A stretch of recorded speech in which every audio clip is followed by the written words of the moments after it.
ආයිබෝවන් අතිශය වැදගත් මාතෘකාවක් අරගෙන එන තවත් අපූර්ව විද්‍යාත්මක විශ්ලේෂණයකට අදත් ඔයාලා හැමෝම ඉතාමත් උද්‍යෝගයෙන් පිළිගන්නවා.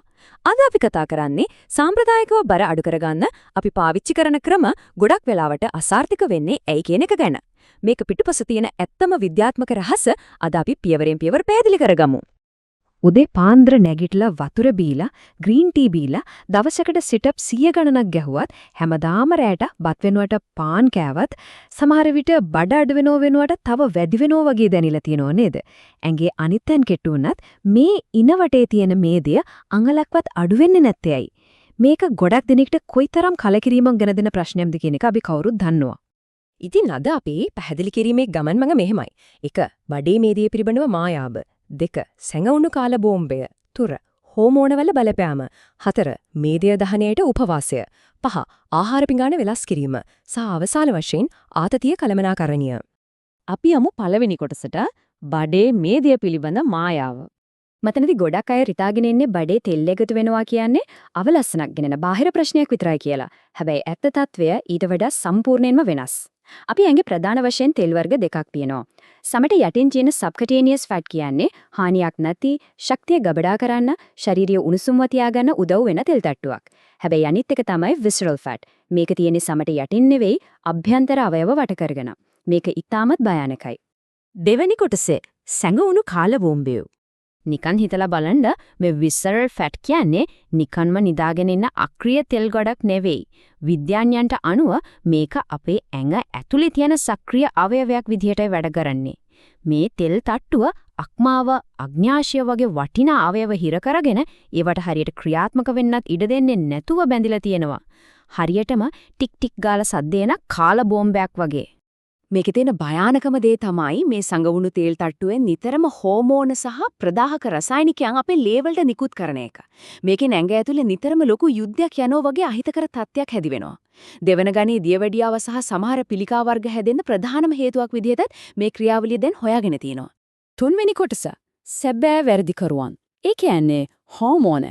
එහෙනම් මේකට මුල මොකද්ද? ඇත්තම වැරදිකාරයා කෑමම නෙවෙයි අපේ ඇඟ ඇතුලේ ක්‍රියාත්මක වෙන හෝමෝන්. ඉන්සුලින් ගත්තොත් ඒක හරියට සෛලවල දොර අරින යතුරක් වගේ. බත්, පාන්, බිස්කට් වගේ කාබෝහයිඩ්‍රේට් සහ සීනි කෑවම ඒවා ඇඟ ඇතුලේදී ග්ලූකෝස් බවට පත්වනවා. ඊට පස්සේ අග්න්‍යාශයෙන් මේ ඉන්සුලින් හෝමෝනය නිකුත් කරලා ලේවල තියෙන සීනි අරගෙන ගිහින් සෛල ඇතුලට දානවා. හැබැයි දවස පුරාම උදේ තේකින්දම් රෑ කෑම වෙනකන් නිතරම මොනාහරි කකා ඉන්නකොට මොකද වෙන්නේ? හරියට සෙනග පිරිච්ච කාමරයකට තවත් කට්ටිය ඔබන්න බෑ වගේ සෛල වලට තවත් සීනි ගන්න බැරි වෙනවා. සෛල සීනි වලින් පිරීලා ඉතිරිලා ගිහින් ඒවා ප්‍රතික්ෂේප කරනවා. මේකට තමයි ඉන්සුලින් ප්‍රතිරෝධය නැත්නම් ඉන්සුලින් රෙසිස්ටන්ස් කියලා කියන්නේ. කාලයත් එක්ක මේක වෙන්නේ මෙහෙමයි. මුල් දවස් කිහිපෙදී සීනි සහ කාබ්ස් වැඩියෙන් ගන්නකොට ඉන්සුලින් වැඩි වුණත් සෛල ඒක කොහොම හරි දරා ගන්නවා. නමුත් මාස කිහිපයක් යද්දී සෛල මේක සම්පූර්ණයෙන්ම ප්‍රතික්ෂේප කරනවා. ඊට පස්සේ වෙන්නේ ඉන්සුලින් කරන්නේ මේ අතිරික්ත සීනි ඔක්කොම තෙල් බවට හරවලා කෙලිම ගිහින් අක්මාව වටේ ගබඩා කරන එකයි. භයානක විසරල් ෆැට් හැදෙන්නේ අන්න එහෙමයි. මේ ක්‍රියාවලියට උදව් කරන තවත් භයානක හෝමෝනයක් තියෙනවා. ඒ තමයි කොටිසෝල්. මේක තමයි අපේ ප්‍රධානම ස්ට්‍රෙස් හෝමෝනේ. ඔෆිස් එකේ ප්‍රශ්න, වාහන තදබදිය, ආර්ථික ගැටලු වගේ නූතන ජීවිතයේ එදිනෙදා පීඩනයන් නිසා මේ හෝමෝනේ නිතරම ඉහළ ගිහින් තියෙන්නේ. කෝටිසෝල් වැඩි වුණාම ඇඟ හිතන්නේ අපි ලොකු අනතුරක ඉන්නේ. ඒ නිසා ඉක්මනින් ශක්තිය ගබඩා කරගන්න ඕනේ කියලා. ඉතින් මේ ඉන්සුලින් සහ කෝටිසෝල් කියන දෙකම සමබර නැත්නම් ඔයාලා කොයිතරම් අමාරුවෙන් ව්‍යායාම කළා දවසට සිට්-අප්ස් 1000ක් ගැහුවත් කිසිම තේරුමක් නැහැ. බඩේ මේදේ අඟලක්වත් අඩු වෙන්නේ නැත්තේ අන්න ඒ නිසයි. හතරවෙනි කොටස මේදිය දහනයට උපවාසය. දැන් ගැටලුවේ විද්‍යාත්මක පදනම පැහැදිලි නිසා අපි විසඳුම් වලට යමු. වියදමක් නේදි හොඳම ක්‍රමය තමයි කාලාන්තර निराහාරව සිටීම. ඒ කියන්නේ intermittent fasting. මෙතනදී දවසේ පැය 24න් පැය 16ක් මුකුත් නොකා ඉඳලා ඉතිරි පැය ඇතුළත අවශ්‍ය කැම වේල් දෙකක් හෝ තුනක් ගන්නවා. මෙහි තියෙන විද්‍යාව තමයි මේ පැය 16 තුල ඇඟේ ඉන්සුලින් මට්ටම බිඳුවටම බහිනවා. අනේ ඒ විලාවට ශරීරයට අවශ්‍ය ශක්තිය ගන්න අර ගබඩා කරලා තියෙන විසරල් ෆැට් දහනය කරන්න ඇඟ ස්වයංක්‍රීයවම පෙළඹෙනවා. පස්වෙනි කොටස ආහාර පිඟාන වෙනස් කිරීම. කන ආරපය 8 ඇතුළත උනත් මොනවද කන්නේ කියන එකයි ඊළඟට වැදගත්ම දේ.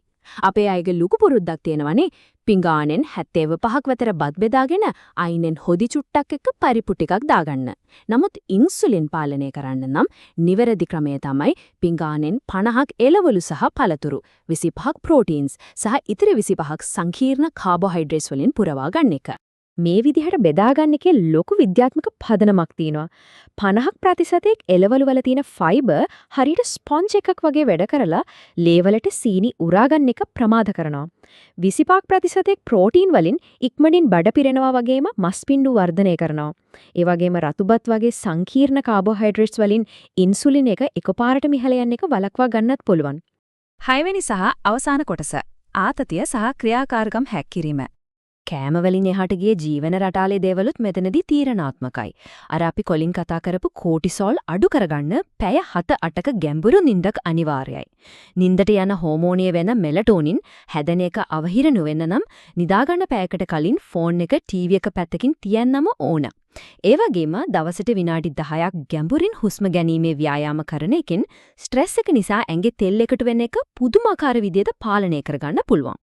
ඊළඟට අහලා තියෙනවද මේ NEAT කියන සංකල්පය ගැන? ඒ කියන්නේ non exercise activity thermogenesis. මේකෙන් අදහස් කරන්නේ ජිම් එකට ගිහින් කරන ව්‍යායාම වලට අමතරව දවස පුරාම අපි කරන සාමාන්‍ය වැඩවලට වැය වෙන ශක්තිය. පඩිපෙළ නැගීම, ගෙවත්තේ වැඩ කිරීම, නැත්නම් විනාඩි 30ක වේගවත් ඇවිදීම වගේ සරල දේවල් වලින් ජිම් එකට නොගිහින්ම ලොකු කැලරි ප්‍රමාණයක් දහනය කරගන්න පුළුවන් කියලා විද්‍යාත්මකව ඔප්පු වෙලා තියෙනවා. මේ ඔක්කොමත් එක අහන්න තියෙන හොඳම ආරංචිය මොකක්ද දන්නවද? මේ සංගවුණු විසරල් ෆැට් එකේ තියෙන එකම හොඳ ලක්ෂණය තමයි මේ නිවැරදි ක්‍රමවේද අනුගමනය කළොත් සමට යටින් තියෙන සාමාන්‍ය තෙල් වලට වඩා ඉතා ඉක්මනින් මේක දහනය කරගන්න පුළුවන් වීම. ඒ කියන්නේ අර ඇතුළත තියෙන භයානක තෙල් තට්ටුව තමයි මුලින්ම දිය වෙලා යන්නේ. ඉතින් අවසාන වශයෙන් මෙහෙම හිතමු බඩේ මේදය අඩු කරගන්නවා කියන්නේ ලස්සනට ඇඳුමක් අඳින කරන බාහිර වෙනසක් විතරද? එහෙමත් නැත්නම් අපේ වටිනා අභ්‍යන්තර අවයව ටික බේරා ගන්න කරන ජීවිතේ සුරකින්න සටනක්ද? අනිවාර්යයෙන්ම මේක ඔයාලගේ අනාගතය වෙනුවෙන් කරන ලොකුම ආයෝජනයක්. මීට කලින් බර අඩු කරගන්න ගිහින් අසාර්ථක වුණු අත්දැකීම් තියෙනවා නම් මේ ගැන පහලින් කමෙන්ට් කරන්න අමතක කරන්න එපා. තවත් මේ වගේම වැදගත් විද්‍යාත්මක විශ්ලේෂණයකින් අපි ආයෙමත් හමු වෙමු.